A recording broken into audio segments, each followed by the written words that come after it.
വരാനിരിക്കുന്ന തദ്ദേശ ഭരണ തെരഞ്ഞെടുപ്പും നിയമസഭാ തെരഞ്ഞെടുപ്പും ഇരു മുന്നണികൾക്കും എന്നതുപോലെ തന്നെ ബി.ജെ.പിക്കും നിർണായകമാണ്. പാർലമെന്റ് തെരഞ്ഞെടുപ്പിൽ കിട്ടിയ വോട്ട് ശതമാനം നിലനിർത്തുക എന്നത് ബി.ജെ.പിയെ സംബന്ധിച്ചിടത്തോളം അഭിമാന പോരാട്ടവുമാണ്. ആ വോട്ട് ശതമാനത്തിൽ നിന്നും ഉയർത്താൻ കഴിഞ്ഞാൽ അത് വലിയ നേട്ടവുമാകും. ബി.ജെ.പിയുടെ വോട്ട് ബി.ജെ.പിക്ക് തന്നെ ഉറപ്പാക്കാൻ കഴിയുന്ന ഒരു സാഹചര്യം ഉണ്ടാക്കുക എന്നതാണ് സംസ്ഥാന ബി.ജെ.പി നേതൃത്വത്തെ സംബന്ധിച്ചിടത്തോളം നിർണായകമായ ടാസ്ക്. അതായത് ബി.ജെ.പി അനുഭാവികളുടെയും നരേന്ദ്രമോദിയുടെ നയങ്ങളോട് ആഭിമുഖ്യം പുലർത്തുന്നവരുടെയും വോട്ട് പൂർണ്ണമായും ലോക്സഭാ തെരഞ്ഞെടുപ്പൊഴികെ മറ്റ് തെരഞ്ഞെടുപ്പുകളിൽ ബി.ജെ.പിക്ക് കിട്ടാറില്ല എന്നതാണ് യാഥാർത്ഥ്യം. അത് കിട്ടിയാൽ മാത്രമേ ബി.ജെ.പി ആഗ്രഹിക്കുന്ന തരത്തിലേക്കുള്ള ഒരു വോട്ട് ശതമാനം എത്തുകയുള്ളൂ. കഴിഞ്ഞ പാർലമെന്റ് തെരഞ്ഞെടുപ്പിൽ കണ്ണൂരിലുൾപ്പെടെ വലിയ മുന്നേറ്റമുണ്ടാക്കാൻ ബി.ജെ.പിക്ക് കഴിഞ്ഞു. അതിന് അവർ സ്വീകരിച്ച തന്ത്രങ്ങളും സഹായിച്ചിട്ടുണ്ട്. അതിൽ പ്രധാന ഘടകമായത് സ്ഥാനാർത്ഥി തന്നെയാണ്. കോൺഗ്രസിൽ നിന്നും CPM-ൽ നിന്നും വോട്ട് പിടിക്കാൻ സ്ഥാനാർത്ഥിക്കായി. ആ സ്ഥാനാർത്ഥി സി രഘുനാഥായിരുന്നു.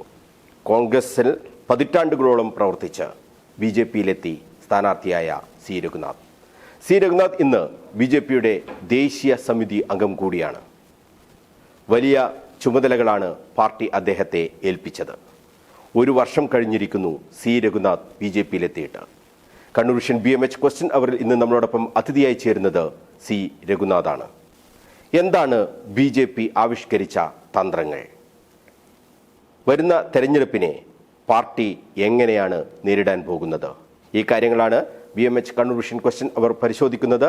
എല്ലാ പ്രേക്ഷകർക്കും ക്വസ്റ്റ്യൻ അവറിലേക്ക് ഹൃദ്യമായ സ്വാഗതം ശ്രീ സി രഘുനാഥ്. പതിറ്റാണ്ടുകൾ നീണ്ട കോൺഗ്രസ് ബന്ധം അതുപേക്ഷിച്ച് ബി.ജെ.പിയിലെത്തി ഇപ്പോൾ ഒരു വർഷം കഴിഞ്ഞിരിക്കുന്നു. രണ്ടും തമ്മിലുള്ള ഒരു താരതമ്യം എങ്ങനെയാണ്? അതിൽ നിന്ന് നമുക്ക് തുടങ്ങാം. ഏകദേശം 50 വർഷക്കാലത്തെ രാഷ്ട്രീയ ജീവിതം.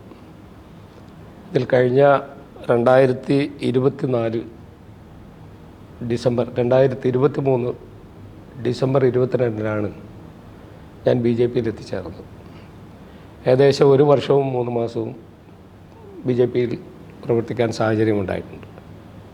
വളരെ സന്തോഷത്തോടു കൂടിയാണ് ഒരു ബി.ജെ.പിക്കാരൻ എന്നുള്ള രീതിയിൽ പൊതുസമൂഹത്തിൽ ഞാൻ നിൽക്കുന്നത്. പാർട്ടിയിലെത്തിയ ഉടനെ തന്നെ വലിയ അംഗീകാരങ്ങൾ പാർട്ടി എനിക്ക് നൽകിയിട്ടുണ്ട്. ഞാൻ ബി.ജെ.പിയുടെ ദേശീയ കൗൺസിൽ അംഗമാണ്. ഒരു പുതിയ ആളെന്ന രീതിയിൽ ഒരു മാറ്റി നിർത്തൽപ്പെടുകയുണ്ടാകാതെ കഴിഞ്ഞ പാർലമെൻറ്റ് തെരഞ്ഞെടുപ്പിൽ ഇന്ത്യയിലെ 450ഓളം വരുന്ന ബി.ജെ.പി സ്ഥാനാർത്ഥികൾ ഒരാളായി ആദ്യത്തെ ലിസ്റ്റിൽ തന്നെ പ്രഖ്യാപിക്കുക എന്നുള്ളത് എന്നെ സംബന്ധിച്ചിടത്തോളം ഏറെ അഭിമാനകരമായ ഒരു മുഹൂർത്തമായി. പാർലമെൻറ്റ് തെരഞ്ഞെടുപ്പിൽ പാർട്ടി എന്നെ ഏൽപ്പിച്ച ദൗത്യം ഒരു പരിധിവരെ വിജയിപ്പിക്കാൻ എനിക്ക് സാധിച്ചിട്ടുണ്ട്. തെരഞ്ഞെടുപ്പിൽ മത്സരിക്കണമെന്ന് പാർട്ടി ആവശ്യപ്പെട്ടപ്പോൾ എന്നോട് ചോദിച്ചൊരു ചോദ്യമുണ്ട്. നിങ്ങൾ സ്ഥാനാർത്ഥിയാവുകയാണെങ്കിൽ നിങ്ങൾക്ക് എത്ര ശതമാനം വോട്ട് വർദ്ധിപ്പിക്കാൻ സാധിക്കും എന്നുള്ള ചോദ്യം അഖിലേന്ത്യാ നേതൃത്വവും സംസ്ഥാന നേതൃത്വവും എന്നോട് ചോദിക്കുകയുണ്ടായി.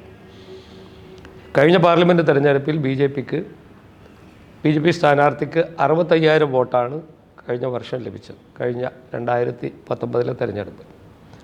2024 തെരഞ്ഞെടുപ്പിൽ ഞങ്ങളൊക്കെ കണ്ടത്, ഞാൻ അന്ന് നേതൃത്വത്തോട് കൊടുത്ത വാക്ക് 1,40,000-അടുത്തുള്ള വോട്ടുകൾ എനിക്ക് സമാഹരിക്കാൻ കഴിയുമെന്നാണ്. കഴിഞ്ഞ തെരഞ്ഞെടുപ്പിൽ 1,20,000 വോട്ട് എനിക്ക് ലഭിച്ചിട്ടുണ്ട്. അതിൽ 136 വോട്ട് മാത്രമേ കുറവുള്ളൂ. കണ്ണൂർ പാർലമെൻറ്റ് നിയോജക മണ്ഡലത്തിലെ 7 നിയോജക മണ്ഡലങ്ങളിലും അസംബ്ലി നിയോജക മണ്ഡലങ്ങളിലും വലിയ മുന്നേറ്റമുണ്ടാക്കാൻ നമുക്ക് സാധിച്ചിട്ടുണ്ട്. അഴീക്കോട് പോലെയുള്ള സ്ഥലങ്ങളിൽ 20,000-അടുത്ത വോട്ടുകൾ, മട്ടന്നൂരിൽ 20,000-അടുത്ത വോട്ടുകൾ, എന്തിനധികം പറയുന്നു കണ്ണൂരിൽ പോലും 17,000 വോട്ട്.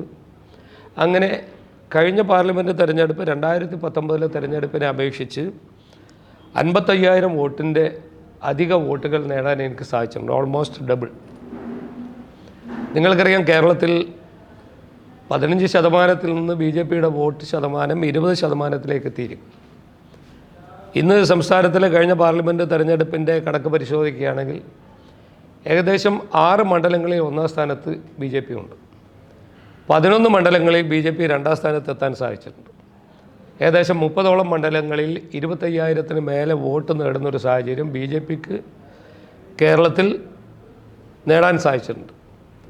ഇത് BJPയുടെ ക്രമാനുഗതമായ വളർച്ച തന്നെയാണ് കാണുന്നത്. അതിൽ BJPയുടെ അഖിലേന്ത്യാ നേതൃത്വം, ഇന്ത്യ രാജ്യം ഭരിക്കുന്ന നരേന്ദ്രമോദിയുടെ പ്രവർത്തനം, അതിനോടുള്ള ജനങ്ങളുടെ ആഭിമുഖ്യം, ഇതൊക്കെ തന്നെ വോട്ട് ഷെയർ വർദ്ധിപ്പിക്കുന്നതിന് വേണ്ടി നമുക്ക് സാധിച്ചിട്ടുണ്ട്. നമ്മെ സംബന്ധിച്ചിടത്തോളം അടിയന്തര പ്രാധാന്യമുള്ളത് ഈ വരുന്ന ഒക്ടോബറിൽ നടക്കുന്ന തദ്ദേശ സ്വയംഭരണ തെരഞ്ഞെടുപ്പിൻ്റെ അതിനു വേണ്ടിയുള്ള പ്രവർത്തനത്തിന് സജ്ജമാകുക എന്നുള്ളതാണ്. ഏകദേശം മാർച്ച് അവസാനിക്കുന്നതോടുകൂടി തദ്ദേശ സ്വയംഭരണ തെരഞ്ഞെടുപ്പിൻ്റെ ആരംഭം കുറിക്കുകയാണ്. കണ്ണൂർ ജില്ലയുടെ പ്രത്യേക രാഷ്ട്രീയ സാഹചര്യം പരിശോധിക്കുകയാണെങ്കിൽ 56 തദ്ദേശ സ്വയംഭരണ അംഗങ്ങളാണ് പാർട്ടിക്കുള്ളത്. കണ്ണൂർ കോർപ്പറേഷനിൽ ഒരംഗം മാത്രമേ നമുക്ക് ലഭിച്ചിട്ടുള്ളൂ. പക്ഷേ പാനൂർ പോലെയുള്ള മുനിസിപ്പാലിറ്റികളിൽ, മട്ടന്നൂർ മുനിസിപ്പാലിറ്റിയിലൊക്കെ തന്നെ ആദ്യമായി അക്കൗണ്ട് അടക്കം തുറന്ന് BJPക്ക് മുന്നോട്ട് വരാൻ സാധിച്ചിട്ടുണ്ട്. ഞങ്ങളെപ്പോലെയുള്ള രാഷ്ട്രീയത്തിൽ പ്രവർത്തിക്കുന്ന ആളുകൾക്ക് ഈ വരുന്ന തദ്ദേശ സ്വയംഭരണ തെരഞ്ഞെടുപ്പിൽ അണികളെ, പാർട്ടി പ്രവർത്തകരെ സജീവമാക്കുക എന്നുള്ള വലിയ ഉത്തരവാദിത്വം ഞങ്ങളൊക്കെ ഏറ്റെടുക്കാൻ പോവുകയാണ്. ഏപ്രിൽ മാസത്തോടുകൂടി ബൂത്ത് തലത്തിലുള്ള സമ്മേളനങ്ങൾ ആരംഭിക്കും. സ്ഥാനാർത്ഥികളെ അടക്കം മുൻനിർത്തിക്കൊണ്ടുള്ള പ്രവർത്തന പരിപാടികൾ സംഘടിപ്പിക്കും. ഇതുവരെ ഇല്ലാത്ത ഒരു മുന്നേറ്റം നമുക്ക് ജില്ലയിൽ ഉണ്ടാക്കാൻ സാധിക്കും. അതുവഴി കേരളത്തിൽ നമുക്കൊരു വലിയ നേട്ടമുണ്ടാക്കാൻ സാധിക്കും എന്നുള്ള വിശ്വാസമാണ് എന്നെപ്പോലെയുള്ള രാഷ്ട്രീയ പ്രവർത്തകർക്കുള്ളത്. നമുക്കറിയാം, BJP നേരത്തെ നിങ്ങൾ പറഞ്ഞൊരു ചോദ്യത്തിൽ നിന്നാണ് ഞാൻ തുടങ്ങുന്നത്. പാർലമെൻറ്റ് തിരഞ്ഞെടുപ്പിൽ BJPക്ക് അത് ശരിയായൊരു കണക്കല്ല. കാരണം കഴിഞ്ഞ അസംബ്ലി തിരഞ്ഞെടുപ്പിലും BJP വലിയ മാറ്റമുണ്ടാക്കിയിട്ടുണ്ട്. പക്ഷേ തദ്ദേശ സ്വയംഭരണ തെരഞ്ഞെടുപ്പ് BJP നേതൃത്വം വേണ്ടത്ര ഗൗരവത്തോടുകൂടി കണ്ടോ എന്നെനിക്കൊരു സംശയമുണ്ട്. പക്ഷേ ഇത്തവണ അതിൽ നിന്നൊക്കെ ഒരു മാറ്റമുണ്ടാകണമെന്ന് അഖിലേന്ത്യാ BJP നേതൃത്വവും സംസ്ഥാന നേതൃത്വവും സംയുക്തമായി തീരുമാനമെടുത്തിട്ടുണ്ട്. പാർട്ടി പ്രവർത്തകന്മാരെ അടിത്തട്ടിലേക്ക് ഇറക്കി പ്രവർത്തനം സംഘടിപ്പിച്ച് നരേന്ദ്രമോദിജിയുടെ വലിയ വലിയ സ്വപ്നങ്ങളും അദ്ദേഹത്തിൻ്റെ പദ്ധതികളും ജനങ്ങളിലേക്ക് എത്തിച്ച് യുവാക്കളെയും പുതിയ വോട്ടർമാരെയും സ്വാധീനിച്ച് BJPക്ക് ശക്തിപ്പെടുത്താൻ സാധിക്കും എന്നാണ് എനിക്ക് വിശ്വാസം. 55,000 വോട്ടിൻ്റെ ഭൂരിപക്ഷം 55,000 വോട്ട് കഴിഞ്ഞ തവണ നമുക്ക് ലഭിച്ചിട്ടുണ്ട്, അധികം ലഭിച്ചിട്ടുണ്ട്. 65,000-ന് മേലെ നിന്ന് 55,000-ത്തിലധികം വോട്ടുകൾ. അതിൽ ഞാൻ പഠിച്ച ഒരു കണക്ക് പ്രകാരം 23,500 വോട്ടുകൾ CPM-ന് നഷ്ടമായിട്ടുണ്ട്. ഒപ്പം തന്നെ കോൺഗ്രസ്സിന് 13,000-ത്തോളം വോട്ടുകൾ നഷ്ടമായിട്ടുണ്ട്. പുതിയ രാഷ്ട്രീയ സാഹചര്യവും വ്യക്തിപരമായ ബന്ധങ്ങളും മറ്റ് ചില സാഹചര്യങ്ങളൊക്കെ ഒത്തുവരുമ്പോൾ ഈ 36,000 വോട്ട് കഴിച്ച് ബാക്കിയുള്ള വോട്ടുകൾ BJPക്ക് വളർച്ച ഉണ്ടായിട്ടുണ്ടോ എന്നുള്ള സത്യം. നിങ്ങൾ നേരത്തെ പറഞ്ഞ ചോദ്യം, BJPക്കാരുടെ വോട്ട് BJPക്കാർക്ക് തന്നെ ലഭിക്കുന്ന ഒരു സാഹചര്യം ഉണ്ടാകും. അതിലിനി ഒരു മാറ്റമുണ്ടാകില്ല. നേരത്തെ അങ്ങനെ എന്തോ എനിക്കറിയില്ല. പക്ഷേ എന്തായാലും BJPക്കാരുടെ വോട്ട് BJPക്ക് ലഭിച്ചാൽ ഇനി ഒരു മാറ്റി നിർത്തപ്പെടാൻ BJPയെ കേരള രാഷ്ട്രീയത്തിൽ സാധ്യമല്ല. തൊട്ടുകൂടാത്തൊരു പാർട്ടിയായി കാലാകാലങ്ങളിൽ ഭരണകൂടം കണ്ടിരുന്ന ഒരു പാർട്ടിയെ ഇന്ന് ആളുകൾ വിളിക്കുവാനും സംസാരിക്കുവാനും പാർട്ടി പരിപാടികളിൽ പങ്കെടുപ്പിക്കുവാനും സർക്കാർ പരിപാടികൾ പങ്കെടുപ്പിക്കാനും തയ്യാറാകുന്നത് BJPയുടെ വളർച്ച തന്നെയാണ്. ഈ തദ്ദേശ തെരഞ്ഞെടുപ്പ് വരുമ്പോൾ കണ്ണൂർ ജില്ലയിൽ ഒരു വലിയ ശക്തിയായി, ഞാനിപ്പോൾ നേരത്തെ പറഞ്ഞ പോലെ 56 സീറ്റ് മാത്രമേ നമുക്ക് ലഭിക്കുള്ളൂ. അതിൻ്റെ 2-3 ഇരട്ടി വർദ്ധിപ്പിക്കാൻ നമുക്ക് സാധിക്കും. പ്രത്യേകിച്ച് കണ്ണൂർ കോർപ്പറേഷൻ പോലെയുള്ള സ്ഥലങ്ങളിൽ കഴിഞ്ഞ പാർലമെൻറ്റ് തെരഞ്ഞെടുപ്പിൽ ഏകദേശം 5ഓളം സ്ഥലങ്ങളിൽ 2-ാം സ്ഥാനത്ത് ഞങ്ങൾ എത്തിയിട്ടുണ്ട്. രാഷ്ട്രീയം പഠിക്കുന്നവരും കണക്ക് പരിശോധിക്കുന്നവർക്കറിയാം, പല മേഖലകളിലും BJPക്ക് കടന്നു കയറാൻ സാധിച്ചിട്ടുണ്ട്. പല ആളുകളും ശ്രദ്ധിച്ചോ എന്നറിയില്ല, തയ്യിൽ പോലെയുള്ള വാർഡുകളിൽ 1-ാം സ്ഥാനത്ത് BJP എത്തിയിട്ടുണ്ട്. അതുപോലെ തന്നെ കണ്ടോൺമെൻറ്റ് ഏരിയയിൽ കോൺഗ്രസിൻ്റെ സ്ഥാനാർത്ഥി സുധാകരനേക്കാളും 200 വോട്ടധികം BJPക്ക് നേടാൻ സാധിച്ചിട്ടുണ്ട്. പയ്യാമ്പലം പോലെയുള്ള സ്ഥലങ്ങൾ, കാനത്തൂർ പോലെയുള്ള സ്ഥലങ്ങൾ, പള്ളിക്കുന്ന്, ഉദയംകുന്ന്, അതുപോലെ തന്നെ ചൊവ്വ, ഇളയാവൂർ പോലെയുള്ള സ്ഥലങ്ങളിൽ പാർട്ടിക്ക് ക്രമാനുഗതമായ വളർച്ച, വലിയ നേട്ടം നമുക്കുണ്ടാക്കാൻ സാധിച്ചിട്ടുണ്ട്. ഇതൊക്കെ തന്നെ തദ്ദേശ സ്വയംഭരണ തെരഞ്ഞെടുപ്പിൽ നമുക്ക് മുന്നേറ്റമുണ്ടാക്കാൻ സാധിക്കുമെന്നുള്ള ഉറച്ച വിശ്വാസത്തിൽ തന്നെയാണ് ഞങ്ങൾ. ഈ പാർലമെന്റ് തെരഞ്ഞെടുപ്പിൽ വലിയ തോതിലുള്ള വോട്ട് BJPക്ക് കിട്ടുന്നു. പക്ഷേ നിയമസഭാ തെരഞ്ഞെടുപ്പും പഞ്ചായത്ത് തെരഞ്ഞെടുപ്പും ഒക്കെ വരുമ്പോൾ ഈ വോട്ട് ചോരുന്നു എന്നുള്ളത് പാർട്ടി നേരത്തെ വിലയിരുത്തിയ കാര്യം തന്നെയാണ്. അപ്പോൾ ആ ചോർച്ച സ്വാഭാവികമായും UDF ഒരു ഗുണം ചെയ്യുന്ന ഒരു സാഹചര്യം പലപ്പോഴും നമ്മൾ കണ്ടിട്ടുണ്ട്. കാരണം ഒരു CPM വിരോധത്തിന്റെ പേരിൽ BJPയുടെ വോട്ട് UDFിലേക്ക്, കോൺഗ്രസിലേക്ക് പോകുന്ന ഒരു സാഹചര്യം, അത് പൂർണ്ണമായും തടയാൻ നിങ്ങൾക്ക് ഏതെങ്കിലും തരത്തിലുള്ള പ്രവർത്തനങ്ങളോ അല്ലെങ്കിൽ തന്ത്രങ്ങളോ ഒക്കെ ആവിഷ്കരിച്ചിട്ടുണ്ടോ? ഈ തെരഞ്ഞെടുപ്പിൽ അത്തരത്തിൽ ഒരു വോട്ട് ചോർച്ചയും പാർട്ടിയുടെ ഭാഗത്തുനിന്നുണ്ടാവില്ല. കാരണം അന്ധമായ രാഷ്ട്രീയ വിരോധം, ഏതെങ്കിലും ഒരു രാഷ്ട്രീയ രാഷ്ട്രീയം കേരളത്തിൽ അവസാനിച്ചിരിക്കുന്നു. കേരളത്തിലെ പൊതുസമൂഹം നരേന്ദ്രമോദിജിയെ ലോക നേതാവായി കാണാൻ തീരുമാനിച്ചിരിക്കുന്ന ഒരു സാഹചര്യം. ആരൊക്കെ എന്തൊക്കെ പറഞ്ഞാലും 20 വയസ്സിനും 30 വയസ്സിനും ഇടയിലുള്ള ചെറുപ്പക്കാർ മോദിയെ വലിയ ആരാധനയോടുകൂടി നോക്കിക്കാണുക. പുതിയ വോട്ടർമാരിൽ വലിയൊരു മാറ്റം നമുക്ക് കഴിഞ്ഞ തെരഞ്ഞെടുപ്പോടുകൂടി കാണാൻ സാധിച്ചിട്ടുണ്ട്. കേരളത്തിൽ ഈ രണ്ട് കക്ഷികൾ, ഇടത് വലത് കക്ഷികളുടെ ബലാബലത്തിനിടയിൽ BJPക്ക് ശക്തി കുറഞ്ഞു പോയോ എന്നുള്ള ചിന്ത പഴയ കാലത്തുണ്ട്. പക്ഷെ അത് മാറിയിരിക്കുന്നു. അല്ല, ഈ കാര്യം പാർട്ടി ചർച്ച ചെയ്തത് തന്നെ. തീർച്ചയായിട്ടും ഈ ഒരു CPM വിരോധത്തിന്റെ പേരിൽ വോട്ട് കണ്ണൂർ ജില്ല പോലെയുള്ള സ്ഥലങ്ങളിൽ ഒരു പരിധിവരെ ചിലപ്പോഴത് നടന്നിട്ടുണ്ടാകും. അത് CPMഉം RSSും അല്ലെങ്കിൽ CPMഉം BJPയുമായുള്ള സംഘർഷത്തിൻ്റെ പശ്ചാത്തലത്തിൽ അങ്ങനെ ഒരു ബലഹീനത ചിലപ്പോൾ ഉണ്ടായേക്കാം. പക്ഷേ കഴിഞ്ഞ തെരഞ്ഞെടുപ്പിൽ അതുണ്ട് എന്ന് എനിക്ക് പറയാൻ സാധ്യമല്ല. കാരണം 55,000 വോട്ട്, 1 ലക്ഷത്തിന് മേലെ വോട്ട്, എതിരാളികൾ പോലും ഒരിക്കൽ പോലും സങ്കല്പിക്കാത്തൊരു വോട്ട് CPM കേന്ദ്രങ്ങളിൽ പോലും നമുക്കുണ്ടായിട്ടുണ്ട്. കഴിഞ്ഞ പാർലമെൻറ്റ് തെരഞ്ഞെടുപ്പിൽ നിങ്ങൾക്കറിയാം, പിണറായി വിജയൻ്റെ ബൂത്തായ RC അമല 162-ാം ബൂത്തിൽ 160ഓളം വോട്ടുകൾ BJPക്ക് സ്ഥാനാർത്ഥിക്ക് ലഭിച്ചു. നിങ്ങൾക്കറിയാം, ധർമ്മടത്തെ പിണറായി പോലെയുള്ള പഞ്ചായത്തിൽ BJPക്ക് ഒരു കൊടി കെട്ടുവാനോ പോസ്റ്റർ കെട്ടുവാനോ ബാനർ കെട്ടുവാനോ സാധിക്കാത്ത സ്ഥലത്ത് പോലും നമുക്ക് വലിയ മുന്നേറ്റമുണ്ടാക്കാൻ സാധിച്ചിട്ടുണ്ട്. അഴീക്കോട് പല ഭാഗങ്ങളിലും അത് നിലനിർത്താനുള്ള ശ്രമം നമുക്ക് ആരംഭിച്ചിട്ടുണ്ട്. നിലനിർത്താൻ സാധിക്കുമെന്നുള്ള വിശ്വാസം. ഏതായാലും ഇടത് വലത് മുന്നണികളുടെ കാപട്യം ജനങ്ങൾ തിരിച്ചറിഞ്ഞിട്ടുണ്ട്. അവർ രണ്ടുപേരും എന്തിനു വേണ്ടിയാണ് തനിച്ച് മത്സരിക്കുന്നതെന്ന് അറിയില്ല. കാരണം ഡൽഹിയിലെത്തിയാൽ ഒന്നിച്ചിരിക്കുന്നവരും ഒന്നിച്ച് ചർച്ച ചെയ്യുന്നവരും ഒരു മുന്നണിയുടെ ഭാഗമായിരുന്നവർ കേരളത്തിലെ പൊതുസമൂഹത്തെ കണ്ണിൽ പൊടിയിടാനും അത്തരത്തിലുള്ള പ്രവർത്തനങ്ങളായി മുന്നോട്ട് പോകുമ്പോൾ കേരളത്തിലെ പൊതുസമൂഹം ഈ തെരഞ്ഞെടുപ്പിൽ BJPക്ക് വലിയൊരു നേട്ടമുണ്ടാകും. ഞാൻ ഉറപ്പ് പറയുന്നു, 10-ൽ കൂടുതൽ സീറ്റുകൾ ഈ അസംബ്ലി തെരഞ്ഞെടുപ്പിൽ BJPക്ക് ജയിച്ചു വരാനുള്ള സാഹചര്യമുണ്ട്. ജയിക്കുമെന്നുള്ള പൂർണ്ണ വിശ്വാസം തന്നെയാണ് സംസ്ഥാന നേതൃത്വത്തിനുള്ളത്.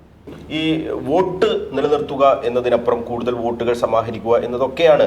കാരണം ഇത്രയും കാലത്തെ BJPയുടെ ഏറ്റവും വലിയൊരു പരാജയം എന്ന് പറയുന്നത് ക്രമാനുഗതമായി ഇങ്ങനെ വോട്ട് ശതമാനം ഉയർത്താൻ പാർട്ടി ശ്രമിച്ചില്ല എന്നുള്ളതാണ് BJPയുടെ ഒരു പരാജയമായി. അല്ലെങ്കിൽ ഈ കാലമൊക്കെ ആകുമ്പോഴേക്കും BJPക്ക് കുറേ സീറ്റുകളൊക്കെ കിട്ടുമായിരുന്നു എന്ന് നേതൃത്വം രഹസ്യമായും പരസ്യമായും ഒക്കെ പറയുന്ന കാര്യങ്ങളാണ്. ആ തെറ്റ് തിരുത്താൻ താഴെത്തട്ടിലുള്ള പ്രവർത്തനം ഏത് രീതിയിലായിരിക്കും? ബൂത്ത് കണ്ണൂർ നിയോജക മണ്ഡലത്തിൽ 1190 ബൂത്തുകൾ.